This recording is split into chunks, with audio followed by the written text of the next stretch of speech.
누가 저한테 물어보더라고요. 짐승들도 자기가 보니까 영이 있다는 거예요. 그래서 영은 없다. 그랬더니 그런데 뭐 사람 마음도 알고 위로도 해주고 그런다고 해서 내가 혼은 있다.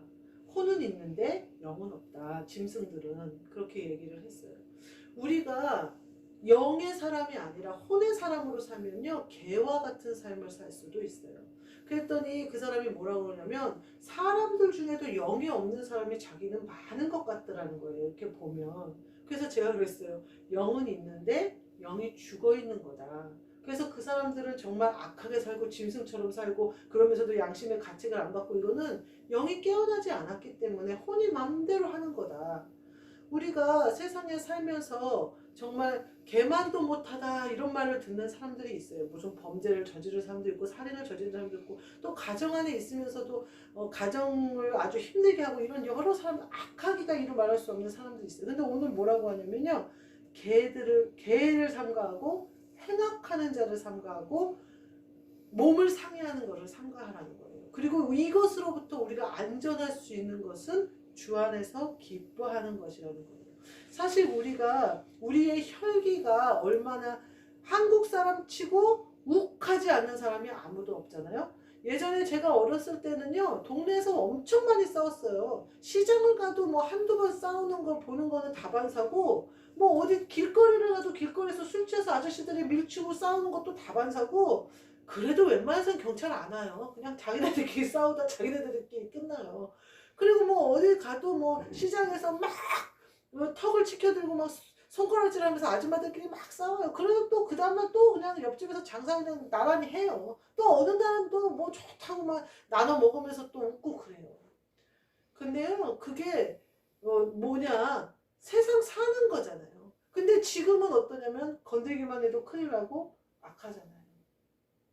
우리가요, 제가 말하는 거는 우리의 행함이 악함과 상관이 없어야 된다는 거예요. 우리의 행함이 짐승처럼 살면 안 된다는 거예요.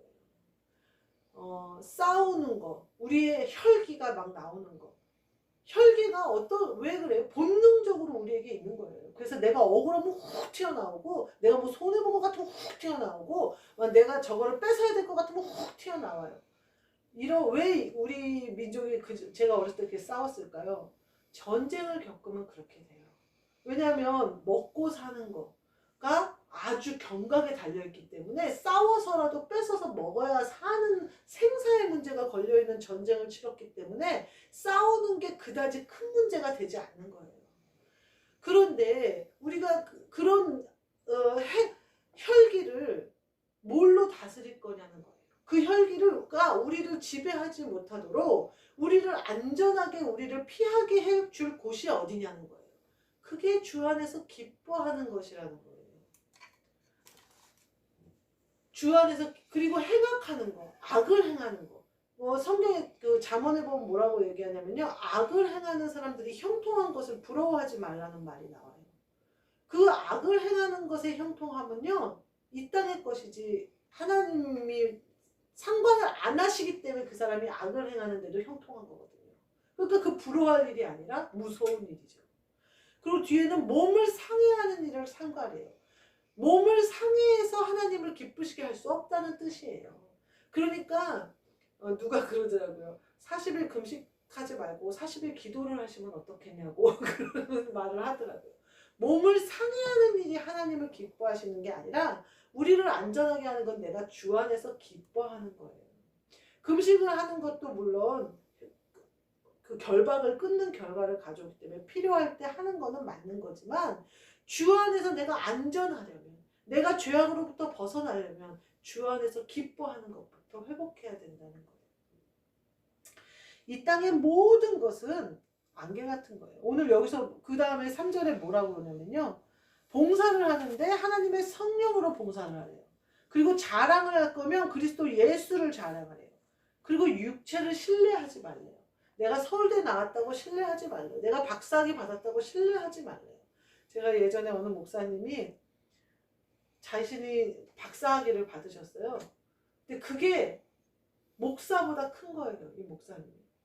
그래가지고 그분이 성찬에 대한 무슨 논문을 써갖고 박사들 박애를 받았는데 오류가 너무 많은 논문인데 자기가 그게 너무나 커 보이는 거예요. 그러니까 이제 매주 자기 교회에서 성찬을 하는데 다른 교회들도 가서 자기가 그렇게 하는 것이 옳다는 것을 이제 계속 하는 거예요. 근데 그 이제 한참 그렇게 다니셨어요. 근데 어느 날 그 성찬에 대해서 연구를 많이 하신 분이 이제 유학도 다녀오시고 이제 제대로 공부하신 분이 당신이 이러이러한 오류가 있는 것 같다 논문에 라고 얘기를 했어요. 절대 안 받아들여요. 근데 제가 보기에는 목사님이라고 부르는 것보다 박사님이라고 부르는 걸 좋아하는 거예요. 너무나 허탄하지 않아요? 너무나 저는 그걸 보면서 어떻게 저럴 수 있을까? 어떻게 다이아몬드를 버려버리고 케이스만 들고 다니면서 나 케이스 자랑을 하고 있을까? 사람들이 그 케이스를 볼 때 그 안에 있는 다이아몬드를 아유 그 다이아몬드 좋겠다 이렇게 얘기하지 그 케이스에 있는 명품 그 케이스만 보고 부러워하는 사람이 누가 있겠냔 말이에요. 그 안에 명품이 들어있는 것을 부러워하지. 제가 보면서 예전에 그 명품 쇼핑백만 들고 다니는 사람이 있다더니 명품백 쇼핑백만 그렇게 들고 다닌다는 거예요. 그 안에 명품이 들어있어야 되잖아요. 쇼핑백만 자랑하는 거예요. 그 안에 명품이 없는데. 제가 보면서 너무나 허탄하다. 너무나 허탄해. 진짜가 뭔지를 정말 저렇게 모를까. 뭐 내가 목사예요 이게 아니라 세상의 것은 아치왕개와 같아요. 우리 다 육신의 장막 벗어야 돼요. 이 땅에서 영원히 사는 사람 없어요. 아무리 길게 살아야 120년이에요. 저는 물론 120살까지 살려고 하고 있지만 그럼 아직도 반도 못 살았어요. 근데요 아무리 살아도 120살이에요. 우리가 이 땅의 삶은요 금방 끝나요. 안개와 같아요. 근데 하나님이요 이 땅에서 내가 주 안에서 기뻐하는 것으로 내 본향에서 내 상급을 주시겠다잖아요. 예전에요 동대문 시장이 얼마나 장사가 잘 됐는지 몰라요. 제가 20대 때 갖고 이제 친구들을 동대문 시장에서 만나요. 그러면 야간에 국수집, 커피숍 뭐 다 문 열어요 동대문은. 그리고 심지어 영화관까지 문을 열어요. 두타, 세이브존, APM 뭐 밀리온의 별의별 거기에 빌딩들이 휘황찬란하게 막 조명들을 온 건물에 틀고요 밤새 영업을 해요. 근데요 그때 친구들하고 가보면요 그 복도가 좁거든요 동대문 시장이. 근데 거기를 짐을 이만큼씩 든 사람들이 막 왔다 갔다 하느라고 정신없이 바빴어요. 그리고 1층에 내려와 보면 그 막 지방으로 내려갈 옷들이 막 줄지어 서서 막 한 보따리씩 막 산더미 같이 막 있었어요. 얼마 전에 TV에 나왔어요. 모든 상점이 다 비인 거예요. 건물 자체가 비었어요. 1층에 20%만 영업을 하고 있대요. 근데 가보니까 집주인이 없어요. 그래서 전화를 해보니까 그 옆에 식당에서 알바를 하고 있는 거예요.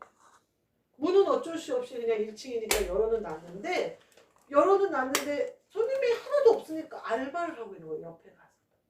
지금 동대문이요. 완전히 무너져. 동대문만 그런가요? 명동에 옛날에 놀러 나가잖아요. 그 뭐지 망고인가 아니 망고가 아니고 뭐 하여튼 코코넛부터 뭐 길거리 음식이 즐비하고요. 즉 길거리에 액세서리부터 양말부터 옷부터 없는 게 없었어요. 지금요 명동에요 아무도 없어요. 특히 이대 앞에 옛날에 제가 머리하러 막 다니고 그랬는데 이대 앞은요 완전히 썰렁해요. 모르겠어요. 세대가 바뀐 건지도 모르겠어요. 제가 말씀드리고 싶은 거는 아침 안개 같다는 얘기를 하고 싶은 거예요. 다 지나가니까 어때요? 안개가 걷혀버렸어요. 다 지나가니까 어때요? 거품이 없어져 버렸어요. 사라져 버렸어요. 제가 어렸을 때 동대문이 그렇게 텅텅 빌 거라고는 상상도 안 했어요. 패션 거리라고 온 세계를 떠들썩할 만한 그런 패션타운이 될 거라고 생각했지 항상 중국이든 일본인이든 아시아계 사람들이든 수입을 하러 동대문 시장에 올 거라고 생각했지 그렇게 썰렁해질 거라고는 상상도 못했어요. 그 건물에 상가 몇 개만 갖고 있어도 옛날에는 부자라고 그랬어요. 월세가 빵빵히 나오니까. 근데 지금은 어떻겠어요? 짐이죠 짐. 비어있잖아요. 제가 속으로 그 건물 자체를 유지하는 비용이 있기 때문에 기본적인 관리비는 내야 될 텐데 참 큰일이다 이 생각이 들어요. 세상의 모든 것은요 변해요. 속담에도 있잖아요.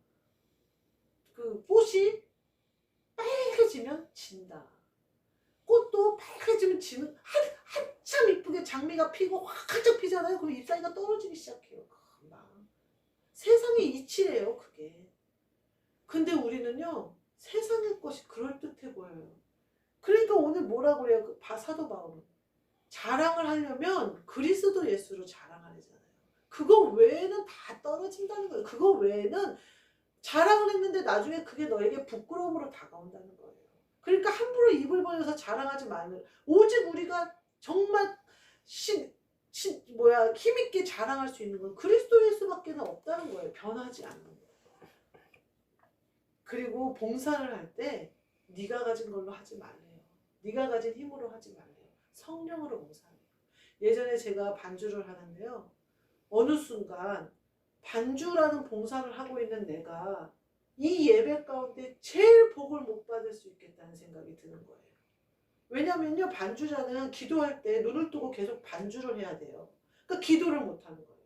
또 설교할 때 늘 긴장하고 있어야 돼요. 목사님이 중간에 찬양을 할 수도 있고 이렇기 때문에. 그러니까 제가 생각하기에 내가 이 예배를 드리고 이 시간에 봉사하는 이유는 내가 하나님 아버지께 복을 받기 위함인데 오히려 내가 복음고사하고 예배 자체도 하나님이 받지 않는 예배를 사람을 보고 신경 쓰고 이러는 예배를 드리겠다 싶더라고요. 그래서 제가 그때부터 반주를 완벽히 하는 것을 포기했어요. 그렇다고 제가 실수한 적은 없어요.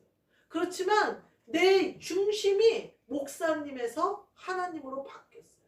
그래서 제가 건의를 했어요. 기도할 때 철야 예배도 제가 반주를 했는데 통성 기도할 때 그거 다 음악을 틀어달라. 나는 반주를 하지 않도록 했더니 그게 여러 가지 것 때문에 힘들고 목사님이 싫어하신대요. 목사님이 내가 반주하는 걸 좋아하신다는 거예요.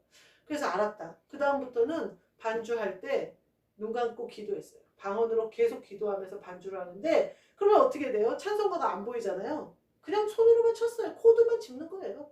C 코드 짚었다, G 코드 짚었다. 좀 그런 거 같으면 뒤에 몇 번 쳐줬다 또. 근데 그게 나중에 제가 보니까 그 실용음악과 애들이 하는 거에 나오더라고요. 코드만 그냥 짚고 그렇게 간단히 하는 거. 요새 피아노로 반주하셔서 녹음하셔서 많이 배포하시는 사모님인지 목사님 계시다는 말을 들어서 그분도 거의 생략하시고 아주 간단하게 반주를 하시고 제가 예전에 철야할 때 그렇게 했어요. 그렇게 하면요 코드만 짚고 있으면요 제가 기도할 수 있어요. 방금. 왜냐하면 그 정도는 본능적으로 내 손이 움직여서 누를 수 있으니까. 악보를 볼 필요도 없으니까. 여러분 우리가 어디에 집중해야 되는 거는 굉장히 중요해요. 내가 예배를 드리는데요. 목사님을 볼 건지 하나님을 볼 건지는요. 천지 차이예요. 내가 영으로 예배 드리는지 육신으로 예배 드리는지의 차이예요. 우리는 목사님하고 예배 드리는 게 아니에요. 우리는 그리스도 예수와 성령으로 예배 드리는 거예요. 여러분이 교회 안에서 밥을 하시나요? 그 밥을 내가 왜 봉사하는지, 누구를 향해 봉사하는지, 누가 공급해 주시는 힘으로 봉사하는지 기억하셔야 돼요. 내가 성령님이 공급하시는 힘으로 봉사해야 돼요. 내 마음의 기쁨과 감사가 사라졌어요. 성령님이 나와 함께 하신다는 확신이 사라졌어요. 내가 이거 봉사했더니 사람들이 인사해요. 그러니까 점점 몸이 굳어져요. 그러니까 점점 힘들어져요. 점점 지쳐가요. 그렇다면 봉사를 내려놔야 돼요. 그건 큰일 나는 일이에요. 봉사하되 상을 못 받는 일이에요. 성령으로 봉사하면요. 더 큰 일도 해볼게요. 할 수 있을 것 같아요. 하는 데까지 해볼게요. 그렇게 하는 거예요. 내가 봉사를 하는데 사람이 보여서 왜 쟤는 안 해? 끝났어요. 그런 마음이 들면 끝난 거예요. 내 모든 봉사는 성령으로 하는 것이고 하나님께 드리는 거예요. 사람 목사 보라고 구역장 보라고 전도사님 보라고 하는 거 아니에요. 오늘 그 얘기를 하는 거예요. 그래서 우리는 주 안에서 기뻐해야 돼요. 그게 우리가 안전한 일이에요. 뒤에 4절부터 7절에 보면 무슨 말씀이 나오냐면요. 유익하던 것을 해로 여겼다 이렇게 얘기해요.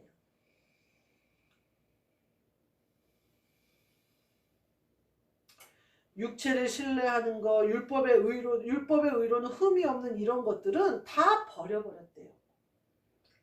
그 그 전에 자기가 바울이 살 때는 유익하던 것들이래요, 이게. 근데 자기가 그리스도 예수의 복음으로 탁 나오니까 이게 어떻대요? 해가 되더라는 거예요. 해로 여긴다는 거예요, 자기가.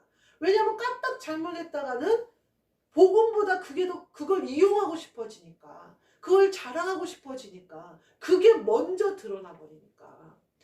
예를 들면 내가 뭐 대통령 부인이다. 그러면 내가 대통령 부인이라고 예를 들기가 싫네. 하여튼 제가 무슨 삼성그룹 회장 뭐 부인이다. 그럼 어디 가요? 그러면 그 이름이 먼저 드러나는 거예요. 예전에 정주영 회장님 사모님이 경동시장에서 과일을 띠러 자주 오셨대요. 근데 절대 자기 티를 안 내고 막 박스로 막 산대요. 근데 경동시장 상인들이 안다는 거예요. 그래서 이제 막 등도 주고 막 이랬대요. 그랬더니 나 아는 척하지 말라고 그랬더니 왜요? 그러니까 그 사람이 나를 알아보면 내가 맘대로 못 깎잖아 그러더래요. 본인이 드러나는 거 싫은 거예요. 우리가요 유익하다고 생각한 그것이요 내가 드러나 버리는 일이 돼버리면요 그리스도가 드러나지가 않잖아요. 내가 어느 순간은 그 명찰을 중요시 생각하게 돼버리잖아요. 목사라는 걸 중요시 생각하게 돼버리잖아요. 그래서 유익하던 거를 해로 여겨버렸다는 거예요. 우리가 목적하는 거, 우리가 진짜 유익한 것은 뭐예요? 우리가 천국에 들어가는 거예요. 우리에게 유익한 것은 내 영혼이 구원받는 거예요. 근데 내 영이 구원받는 거, 그리스도 예수의 복음이 전파되는 것에 내가 가진 것들이 오히려 걸림이 되더라라는 거예요. 그 TV 프로그램에 이제 유럽에 배낭여행을 가는 남자들이 나와요. 배낭여행을 가려면 일단 짐이 가벼워야 되잖아요. 근데 어떤 남자가 캐리어 큰 거를 2개를 갖고 온 거예요. 그래서 왜 그러냐 했더니 하나에는 냄비를 잔뜩 챙겨온 거예요. 이제 거기서 끓여 먹으려고. 그러니 택시를 4명이니까 택시 타야도 되는데 그놈의 캐리어가 많으니까 택시를 한 대로도 못 가요. 그래서 2대로 움직여야지. 뭐 엘리베이터도 한 번에 못 올라가요. 다 따로 올라가야 돼. 그놈의 캐리어 때문에. 근데 딱 그 숙소에 가보니까 다 준비되어 있는 거예요. 냄비랑. 우리가 이와 같을 수가 있다는 거예요. 하나님의 복음을 전하는 데는요. 필요한 게 없어요. 오직 성령의 충만하면 돼요. 오직 기도 외에는 이런 능력이 나갈 수 없어요. 근데 우리는 뭐 1000번제를 드려야 능력이 나오는 줄 알아요. 우리는 뭔가 해야 나는 줄 알아요. 내가 사람들 보기에 유익한 것을 해야 사람들이 우와 저 사람 대단하다. 아유 저 사람 몇 대째 믿는 거래. 아유 저 사람 모태신앙이래. 다 소용없어요. 다 주님께서 우리에게 구원받게 하시는 모든 예수 그리스도가 준비해 놓으셨어요. 다 세팅되어 있어요. 이미 다 준비되어 있어요. 우리는 그저 주님께 순종해서 나아가기만 하면 돼요. 주님의 명령을 그대로 순종해서 복종하기만 해요. 가라 그러면 가고 멈추라 그러면 멈추고 외치라 그러면 외치고 조용히 하라 그러면 조용히 하는 거예요. 내가 그거 준비할 필요 없어요. 내가 길 닦을 필요 없어요. 예수님이 그러시잖아요. 내가 길이요 진리요 생명이다. 근데 우리는 길부터 닦으려고 그래요. 길은 이미 있어요. 그러니까 우리의 것이 내가 유익하다고 생각하는 것이 내 해가 될 수가 있어요. 제가 가장 안타까웠던 것은 교회에서 교회 건축을 할 때 제일 헌신하시는 분이 계세요. 뭐 집을 팔아서 바치시는 분도 있고 하시는 분이 계세요. 그분이 끝까지 은혜를 받고 끝까지 믿음을 잘 지켜서 조손들이 잘 되고 이런 가정도 있어요. 근데 오히려 그렇게 해놓고 장로의 직분을 받아요. 근데 그 직분을 감당하지 못해서 그분에게는 헌금한 것도 헌물한 것도 직분을 받은 것도 해가 되는 경우도 제가 봤어요. 우리가 유익이 될 것이냐 해가 될 것이냐의 결정은요. 내가 어떻게 무엇을 버리고 무엇을 취할 것이냐예요. 내 육신의 거지의 겉옷을 벗어버리고 그리스도로 옷 입은 자들은 모든 것이 그전에 내가 해로 생각했던 것조차도 하나님이 유익하게 예를 들면 내가 고집스러워서 내 성품에서 고집만 빼면 참 좋으련만 했던 그 고집이 하나님의 손에 붙잡힌 바 되면 복음을 끝까지 전하는 능력으로 바뀌어요. 내 혈기가 아이고 내 속에서 혈기만이라도 쏙 뺐으면 좋으련만 하던 것이 하나님의 손에 붙잡히면 힘으로 바뀌어요. 하나님의 손에 붙잡히면요, 내 안에 있는 모든 것이 하나님이 받으실 만한 것이 되고요. 내가 유익해서 잡는 모든 것은요, 마병이 됐던 군사가 됐던 돈이 됐던 예쁜 게 됐던 직위가 됐던 명예가 됐던 내가 잡으려고 하잖아요. 그걸 이용해서 사람을 하나님께 소개하려고 하잖아요. 그럼 그게 해가 돼요. 하나님께 다가가지 못하게 하는 해가 돼버려요. 우리가 명심해야 할 것은 세상 것으로는 구원을 이룰 수 없다는 사실이에요. 그래서 바울이 해로 여기는 거예요. 그래서 우리도 세상 걸로는 우리에게는 우리 많이 갖지도 않았는데 얼마든지 버려버릴 수 있잖아요. 버려버리고 그리스도로 옷 입어야 돼요. 세 번째는 뭐라고 하냐면요, 8절 9절 말씀에 버려야 얻는다 그래요. 모든 것을 해로 여겼대요. 왜 해로 여겼냐? 그리스도 예수를 아는 지식이 제일 고상하더라는 거예요. 그 외 모든 것은 나를 그리스도 예수의 복음에서 나를 멀어지게 하고 그 복음을 전하는데 걸림이 되는 모든 것은 나에게 해가 되더라는 거예요. 내가 율법으로, 사도 바울이 그러는 거예요. 율법으로는 내가 흠이 없는 자다. 그래서 나는 의인인 줄 알았더니 나중에 보니까 예수 그리스도를 믿음으로, 그리스도를 믿음으로 하나님이 주시는 의가 나에게 올 때 의인이지, 내가 의로워지는 것이지, 내가 율법에 흠이 없다고 해서 의로워지는 게 아니더라. 그럼 뭐에 버려야 얻는다. 율법을 버려야 그리스도를 믿는 하나님의 의가 나에게 온다는 거예요. 내가 세상 것을 다 버려버려야, 죽을 각오를 하고 잃어버려야 그리스도를 얻는다는 거예요. 내가 이것도 가지고 저것도 가지고 다 가진 상태에서 그리스도를 얻을 수도 있지 않냐. 제가 보니까요, 그리스도의 고난에 함께하지 않는 자는, 그리스도의 잔을 마시지 않는 자는 그리스도가 안에 오시지 않더라고요. 그래서 사도 바울이 이런 고백을 하나 봐요.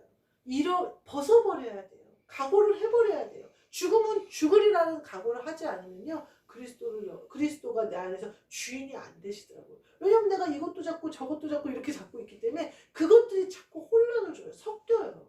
그러니까 그리스도가 나에게 명령하시고 그대로 나를 쓰실 수가 없는 거예요. 다 버려버려야 돼요. 예수님이 무슨 비유를 하냐면요, 밭에 감춘 보화를 천국에 비유하잖아요. 아니, 보화를 받았는데 그럼 밭을 왜 샀어요? 내 전 재산을 팔아서 밭을 샀어요. 왜 샀어요? 보화 때문에 샀잖아요. 근데 그 보화 캘 생각은 안 하고 계속 밭만 읽어요. 거기다 시금치 심고 감자 심고, 요새 감자값이 비싸긴 한데 농사만 계속 짓고 있는 거예요. 보화를 캐내야죠. 부자가 되어야죠. 거부가 되어야죠. 근데 그 보화를 캐낼 생각을 안 하는 거예요. 예전에 뉴스에요, 탈북민 모녀가 모자가 굶어 죽은 일이 TV에 나오더라고요. 우리나라에서 굶어 죽기가 힘들어요. 노인들도 굶어 죽을까봐 사회복지사들이 독거노인들 다 찾아다니고 쌀 갖다 주고 뭐 갖다 주고 다 갖다 줘요. 탈북민들도 분명히 관리를 했을 텐데, 근데 이 사람이 가서 사회복지사한테 쌀을 좀 달라고 얘기를 했더라고요. 근데 사회복지사가 근데 그동안은 지원을 했지만 이제 일을 해서 사셔야 된다 이렇게 얘기를 한 거예요. 그래서 일자리도 구속해주고 이랬다는데 안 나간 거예요, 이 사람이. 그래가지고 아들하고 둘이 굶어 죽은 거예요. 집에서 그대로 굶어 죽었어요. 그래서 이제 제가 생각하기에, 아니 북한에서 살다가 여기까지 왔는데 제 생각에는 어떤 사정이 있는지 모르겠지만 남편이 목숨을 걸고 아들하고 와이프를 이곳에 밀어넣지 않았을까 이런 생각이 들더라고요. 왜냐면 남편은 못 온 걸로 봐서 둘만 온 거예요. 근데 이 여자는 여기에 대한 지식이 전혀 없는 거예요. 이곳이 어떤 건지도 모르는 거예요. 그래서 한국에 오기는 왔는데 세상에 내 자식이 굶어 죽는데 나가서, 사실 솔직히 말하면 음식물 쓰레기통이라도 뒤지면 먹을 거 나와요. 요새는 그냥 유통기간 지난 거 우리는 그냥 다 버리잖아요. 주워서 먹었기만 해도 살았을 거예요. 근데 그러면 뭐 이 사람은 나가서 그거 주워 먹어야 되는지도 모르는 거예요. 나가서 돌아다니지도 않는 거예요. 그냥 누가 갖다 주면 그것만 먹은 거예요. 그러니까 또 가서 안 갖다 주니까. 그러니까 이 사람은 뭐예요? 북한에서 배급받던 것만 생각한 거죠. 누가 갖다 주는 것만 먹어야 되는 줄 안 거예요. 그러니 동사무소에 가서 왜 이제 안 주냐? 좀 주면 안 되냐? 그러니까 동사무소가 아 이제는 이렇게 이렇게 하셔서 나가서 버셔야 돼요. 나가서 찾아서 드셔야 돼요. 라고 얘기를 하고 찾아서 먹을 수 있도록 일자리까지 소개를 시켜준 거예요. 그래서 거기 가서 일을 하면 돈을 줄 거고 그 돈으로 사서 드세요. 이렇게 한 거예요. 그 시스템을 모르는 거예요. 그러니까 집안에 가만히 앉아서 그래도 사람들이 끝까지 안 갖다 주니까 죽은 거예요. 어때요? 북한에 사는 사람들하고 똑같잖아요. 배급이 끊기니까 사람들이 수많은 사람들이 굶어 죽은 것처럼 아니 한국에 와서 우리나라에 살면서도 북한의 습관을 그대로 갖고 있다가 집에서 굶어 죽잖아요. 우리가요 오늘 뭐라고 버려야 얻어요. 버려야 얻어요. 우리가 세상에 사는 습관을 버려야 돼요. 우리는 벌써 나라가 바뀌었어요. 천국이 내게 이루어졌고요. 하늘나라의 시민권을 우리가 얻었어요. 그러면 하늘나라의 시스템을 알아야죠. 성령을 따라 행하고 그리스도 예수를 자랑하고 주 안에서 기뻐하는 하늘나라의 법을 따라가야죠. 두려워해서 뒤로 물러서는 자가 아니라 강하고 담대하게 믿음으로 무리를 걷기 위해 명령대로 움직이는 사람이 되어야죠. 그러면 부자가 되는 거예요. 보화를 발견하는 거예요. 그래서 그 보화가 나를 살게 하는 거예요.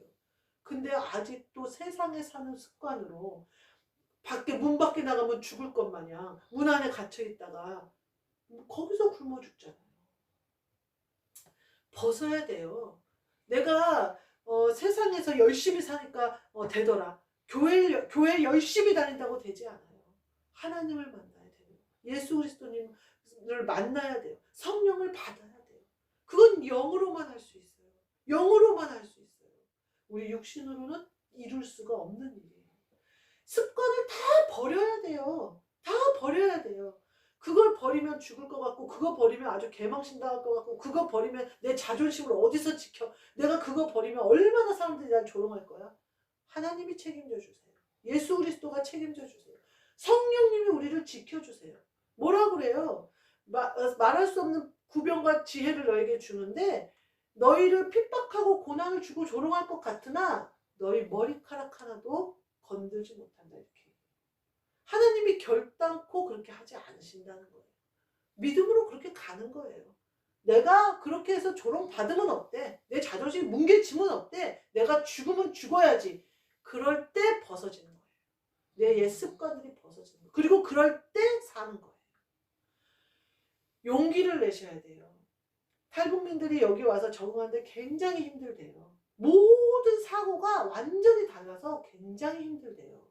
자기가 10년 살았는데도 아직 지금 우리가 하는 말을 못 알아듣는 말이 많대요. 그런 일이 비일비재하대요. 그러니까 우리가 말은 한국말이라 알아먹겠는데 그 속뜻이나 그들끼리 공유하는 감정이나 우리의 문화를 완전히 모른다는 거예요. 10년을 살았어도. 우리도 마찬가지예요. 세상에 지금 우리가 살잖아요. 우리가 날마다 하나님의 법과 하늘나라의 뜻에 나를 맞추려고 내가 계속해서 노력하지 않으면요. 우린 다시 예전의 습관으로 돌아가려고 해요. 자꾸만. 벗어버리세요. 두려워하지 마세요. 그 그지 같은 겉옷 벗어버려도요. 예수님이 우리 죽게 안 하세요. 우리 겨울 밤에 그럼 내가 뭘 덮고 잘까? 걱정하지 마세요. 예수님이 그러잖아요. 걱정하지 말으라고. 내가 안 입히겠냐고. 솔로몬이 입은 옷도 백합화만 갖지 못했다고. 내가 너희들이 입히고 먹인다고. 성경에 나왔잖아요. 성경에. 하나님의 감동으로 쓰여진 성경에. 우리는 아멘 하기만 하면 돼요. 두려워할 필요 없어요. 마지막으로 네 번째. 그리스도 예수께 잡힌 바 된 그것. 그리스도 예수께 잡힌 바 된 그것을 내가 쫓아간다는 거예요. 내가 이루었다 함도 아니요. 온전해졌다 함도 아니라는 거예요. 그리스도 예수께 잡힌 바 된 그것. 그게 뭘까요? 그리스도 예수에게 잡힌 바 된 그것. 이게 바로 부활이에요. 우리 안에 그리스도 예수가 이루어지는 거예요. 그리스도 예수의 사람이 되는 거예요. 근데 사도 바울이 뭐라고 하냐면요. 내가 이렇게 뭐 성령으로 살고 그리스도 예수로 자랑하고 내가 하나님께로부터 나는 의를 내가 받고 이래도 내가 이미 얻었다고 안 한다는 거예요. 내가 온전해졌다고 안 한다는 거예요. 그리스도 예수께 잡힌 바 된 그것은 표대를 향하여 전진하고 달려가는 것처럼 날마다 날마다 이루면서 나가야 된다는 거예요. 그리스도 예수의 형상은 날마다 날마다 나에게 인쳐지고 이루어지기 위해서 내가 나아가야 한다는 거예요. 거저 되는 게 아니라는 거예요. 한 번에 이루어지는 게 아니라는 거예요. 내가 고백했다고 끝나는 게 아니라는 거예요. 날마다 날마다 나아가야 된대요.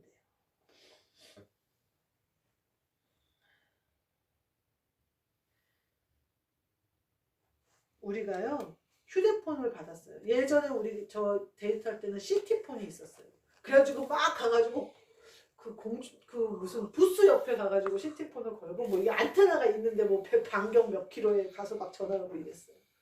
좀 있으니까 그 휴대폰이 나왔어요. 휴대폰으로 문자를 하기 시작하니까 얼마나 편한지 몰라요. 삐삐나 시티폰은 문자 기능이 없고 그러했어요. 근데 휴대폰이니까 꼭 통화를 안 하고 간단한 건 문자로 쓰니까 굉장히 즐겁더라고요. 그리고 어느 날 이제 휴대폰이 되게 이제 기능이 많아졌어요. 그래갖고 가끔 인터넷도 되더라고요. 아 신기하다 그랬어요. 그리고 제가 한 15년 전에 그 피아노 레슨을 하는데 어느 회사에 소속돼서 레슨을 했어요. 그랬더니 텔레뱅킹을 휴대폰으로 하라는 거예요. 그래서 엄마들하고 이렇게 레슨비가 들어오고 그 레슨비를 회사로 이체하고 하는 거를 다 휴대폰으로 하라는 거예요. 그래갖고 그냥 어렵게 젊은 선생님들한테 배워갖고 또 휴대폰을 했어요. 그때 어느 날 봤더니 또 휴대폰으로 은행 일만 보는 게 아니라 그 뭐냐 관공서 서류를 요새는 다 휴대폰으로 빼요. 그러더니 요새는 또 제가 얼마 전에 수술을 했는데 보험금 청구를 해야 되는 거예요. 근데 보험금이 1,300만 원이 나왔거든요. 제가 병원비가. 그 청구를 하는데 세상에 휴대폰으로 했어요. 그래갖고 서류 그냥 사진 내가 휴대폰으로 사진 찍은 거 그냥 전송했는데 1,300만 원이 통장으로 딱 들어오더라고요. 근데요 만약에 우리가 막 휴대폰 나왔을 때 폴더폰 문자 이제 겨우 요게 막 이상하게 칼라도 아니잖아요. 옛날에 뭐라고 이렇게 찍히는 아주 그냥 도트 같은 옛날 컴퓨터 같은 휴대폰을 가지고 업그레이드를 안 시켜. 아유 나는 됐어. 아유 휴대폰이 문자 되는 게 어디야. 그러고서는 계속 그 휴대폰을 써요. 그러면 우리는 은행일도 은행에 다 직접 가야 돼요. 보험일도 얼마나 청구하기 복잡한지 아세요? 창구에 가서 하려면 업그레이드를 시켜야 된다 이 말이에요. 업그레이드를 시켜야 돼요. 근데 오늘 뭐야? 그리스도께 잡힌 바 된 그것은 내가 휴대폰 샀다고 해서 이루었다는 것도 아니래잖아요. 내가 휴대폰 갖고 있다고 해서 온전해진 것도 아니래잖아요. 계속 업그레이드 된대잖아요. 예수 그리스도께 잡힌 바, 그리스도 예수께 잡힌 바 된 그것은요. 그리스도 예수가 일하시는 거예요. 지금도 일하고 계세요. 이 세상이 빠르게 변한다? 그리스도 예수의 복음은 더 빠르게 돌아가고 계세요. 우리 물질계가 정신이 없다? 영계는 더 능력 있게 힘 있게 돌아가고 계셔요. 근데 우리는 업그레이드를 안 해요. 아유 내가 그 전에 성령 받은 게 그거면 됐지 뭔 소리야. 내가 방언하는데 그거면 됐지 뭔 소리야. 방언 이미 지났어요. 계시도 오고 방언의 자체가 달라졌어요. 아우 내가 방언 얼마나 유창하게 하는데 방언이 바뀌었어요. 그리스도 예수의 방언으로 바뀌었어요. 내가 그리스도 예수의 옷을 입는 방언으로 바뀌었어요. 그리스도 예수의 심령으로 바뀌는 방언으로 바뀌었어요. 업그레이드 되셔야 돼요. 예전에 나로 멈춰 계시면요 절대 그리스도 예수께 잡힌 바 된 그것을 잡을 수가 없어요. 잡으려고 그러면 벌써 업그레이드 돼서 그리스도 예수는 저만큼 가 계신데 그 자리에 그대로 있다가 어쩌다가 그럼 조금 해볼까? 이미 저만큼 가 있다는 거예요. 이미 휴대폰으로 보험 청구 관공서 서류 다 빼고 있는데 텔레뱅킹은 그럼 한번 해볼까? 이미 연계는 한참 가 있어요. 우리가 계속해서 달려가야 돼요. 오늘 말하잖아요. 표대를 향하여 위에서 부르신 부름의 상을 위해서 달려간대잖아요. 그 자리에 앉아 있으면요. 벌써 주님은 딴 일 하고 계세요. 우리가 그리스도 예수의 복음으로 사는 자들에게 상 주시는 이심을 믿는다면 달려가야죠. 그 상이 얼마나 좋은지 보화인지를 안다면 달려가야죠. 달려가는 것이 우리에게 얼마나 유익이고 기쁨인지를 안다면 달려가야죠. 그 자리에 계시지 마세요. 이 정도면 됐습니다. 나 이 정도 평안하면 됐습니다. 그리스도 예수께 잡힌 바 된 그것을 잡으려고 달려가셔서 부르심, 한 위에서 우리를 부르신 그 부르심의 상을 얻기까지 달려가신 저와 여러분이 되시기를 주님의 이름으로 축복합니다. 아멘. 기도하겠습니다. 하나님 감사합니다. 우리를 부르시고 의롭다 하시고 영화롭게 하사 그리스도 예수의 부르심, 그 부르심에 합당한 자로 달려갈 수 있도록 저희를 사용하여 주옵소서. 그리하여 주님의 뜻을 우리 안에 온전히 이루사 주님의 형상이 우리에게 이루어지게 하여 주옵소서. 그리하여 하늘나라의 뜻, 위로부터 우리를 부르신 그 부름의 상을 받기까지 충성을 다하는 우리 모두 되게 축복하여 주옵소서. 예수님의 이름으로 기도하옵나이다. 아멘. 주 예수 그리스도의 은혜와 하나님 아버지의 사랑과 성령님의 교통하심이 온전히 이룬 자들 된 우리에게, 그리고 우리가 가슴으로 품어 기도하는 모든 사람들에게 영원까지 함께 있을지어다. 아멘.